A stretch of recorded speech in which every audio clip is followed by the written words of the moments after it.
The era is one of fruitless expansion. Every major civilized nation is on a great quest for superiority, hatching cunning plans for their growth and even more subversive ones to enter their competition. Will you employ the brutal path of submission, or shall you undertake mutually beneficial diplomatic and economical actions?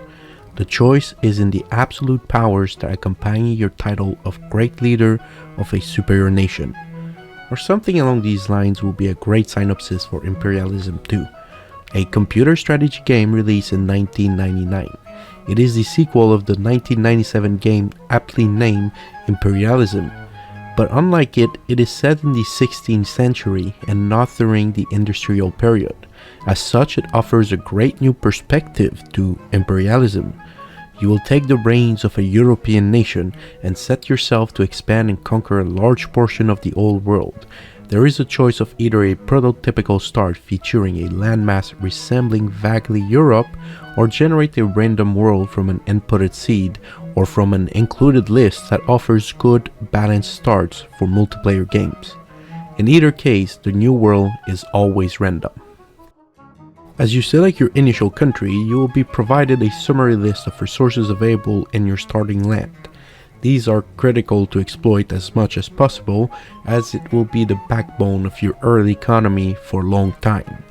Once decided, you'll be tasked to select the location of your capital, which will be the hub of your entire empire. So it needs to be well localized, as all your exploited resources need a route to it to be of any use. This means not having enough food will starve you out on the first turn. We rarely see games that actually allow such a quick end. Once the initial struggles are mounted, you'll need to start expending your resources stockpiled to upgrade your national assets.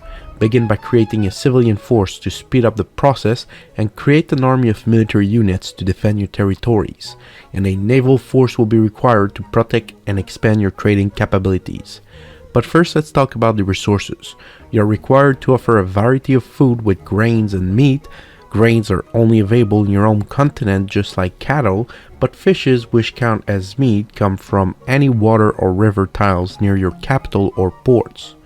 But simply feeding your population will not be sufficient to stand the test of imperialism. You will need a timber for lumber and paper, wool or cotton to create clothes, tin and copper to forge bronze, iron and coal to melt steel, and horses for early mechanization. From this basic variety, you also have exclusive luxuries, resources from the New World. These include the stereotypical sugarcane, tobacco, and fur. These are all required to sustain your specialized civilian population. The New World is also steaming with cash-creating resources from spice to gems to diamonds, which, just like it did for real, creates a major incentive to interact with it early. Now, with a brief comprehension of the resource system, we need to talk about production. The core element is citizens. They are the backbone of the economy for all transformation of primary goods. They also provide manpower for your military units and ships. You can also educate these workers for higher efficiency on the condition you can supply the luxury good they require.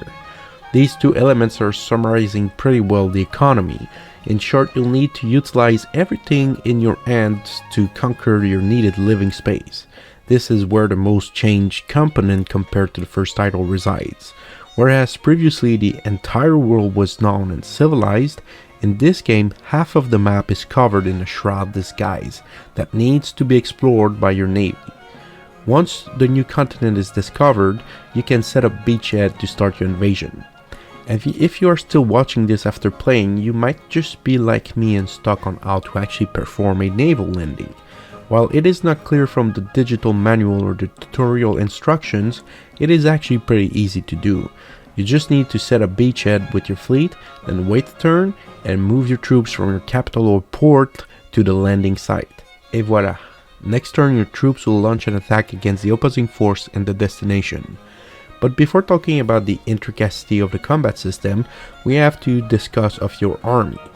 In the game, there are 9 different unit classes. Almost every of these classes have upgrades that are unlocked by your researches. So I will not list every unit in the game, but consider using knights early, then horse artillery and sharpshooters later on. The reason is that these units are extremely unbalanced. The knight begins available at the start and is really a knight in shining armor. This brave and valiant spear cavalry will decimate the native forces, granting you major stakes in the new world, and stay generally very strong throughout the game. In fact, knights are so unbalanced it is almost a downgrade to research its evolution, the Lancer, because it has a bit higher damage but less defense. It's more like a side grade. As for the horse artillery, it takes some time to unlock, but it is incredibly powerful. The unit grants massive range, only rivaled by heavy artillery, but unlike it, it allows you to move and fire on the same turn for devastating effects. The sharpshooter is also very valuable as it holds decent stats, but is the cheapest unit and has the highest range for a non-artillery unit. But other units are still usable and will be used as you annex minor nations, since they will come to you free of charge. But there is generally no reason to build anything else, as you are constantly required to maximize your stockpile resources usage while managing manpower. Also, as your nation becomes more enlightened and you unlatch better version of your current ones, the current ones will not upgrade automatically, but the systems allow you to do so manually. The problem is that the cost is exactly the same as simply hiring a new one minus the manpower. So there is quite honestly no real reason to promote your units at any time, which sometimes gives weird results, like an enemy pikeman from the 16th century trying to assault a massive 18th century fortification with siege weapons on the defense, or other things like giving assault to a minor nation with a vast army of knights that have been surpassed a long time ago.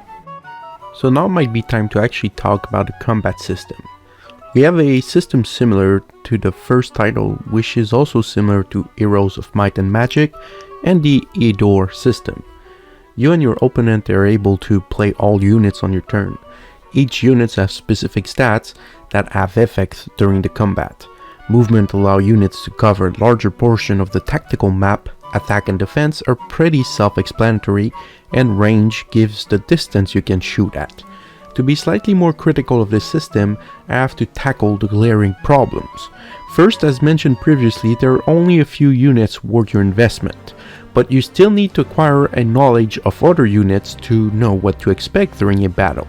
The game has the possibility to auto-resolve combats, but it seems to be extremely weighted in favor of your opponent, so I do not recommend using this feature.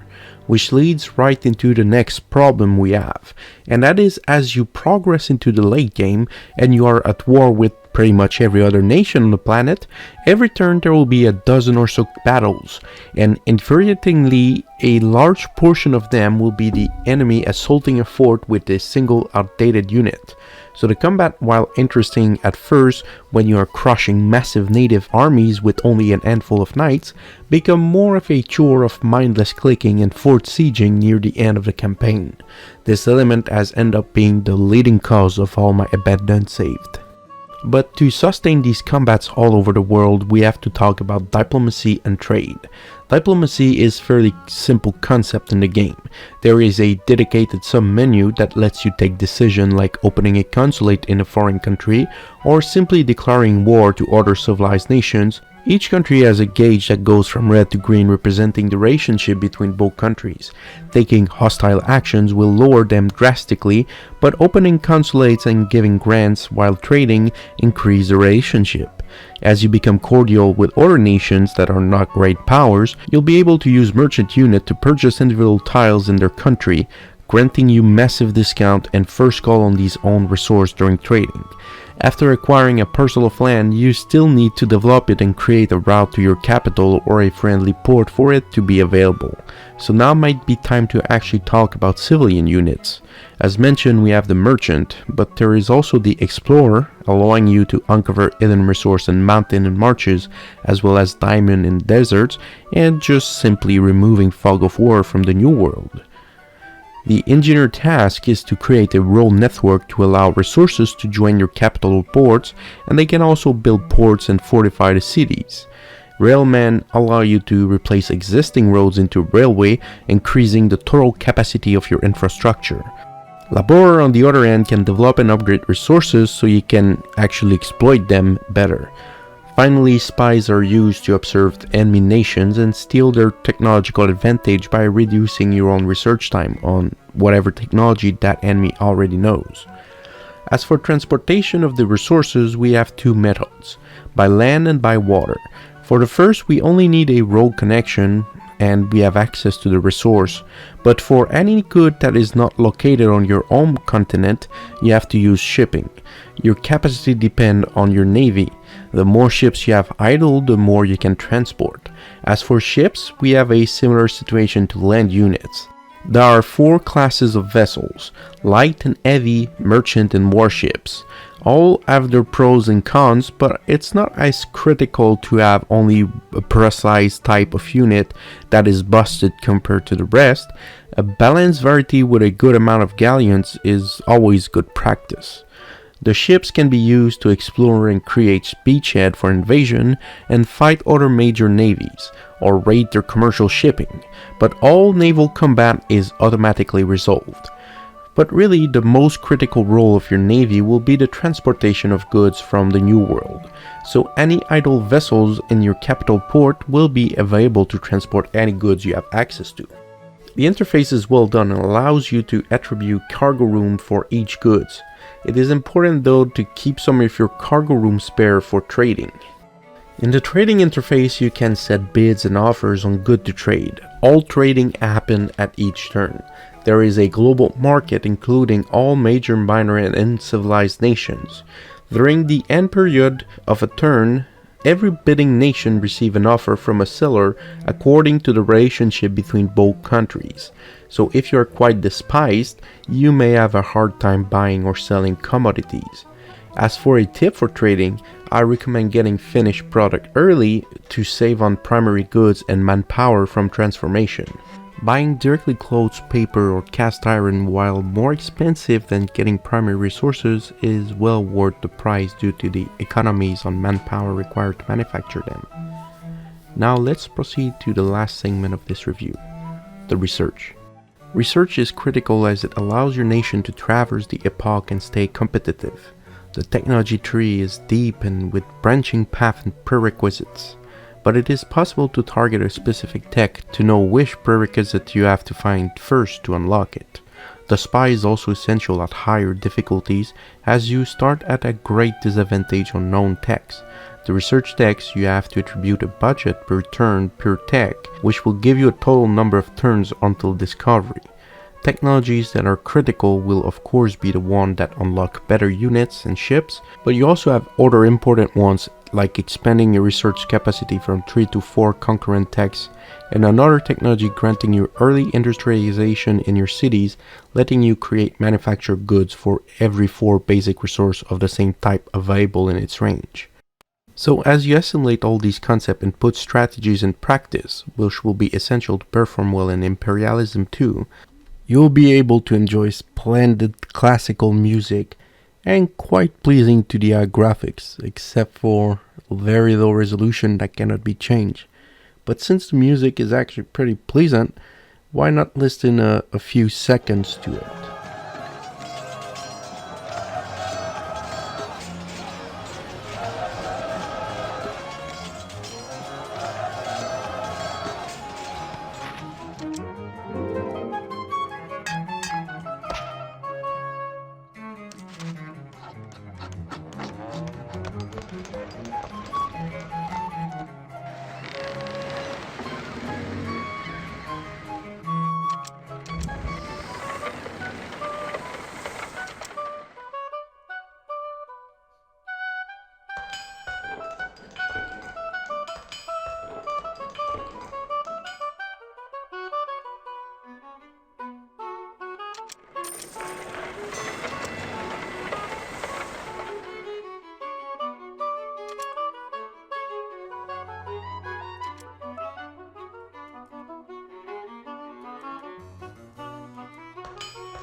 And in all honesty, while the game did not receive as many praise as fellow strategy games of the late 90s, and while it does not have the same legacy as games such as Civilization series, Imperialism 2 is a pretty good game. But it is a forgotten title by now, and the developing studio Frog City Software is now long gone. But the game can still be found on GOG for very cheap at a time. So I do really recommend you trying it if you have not yet.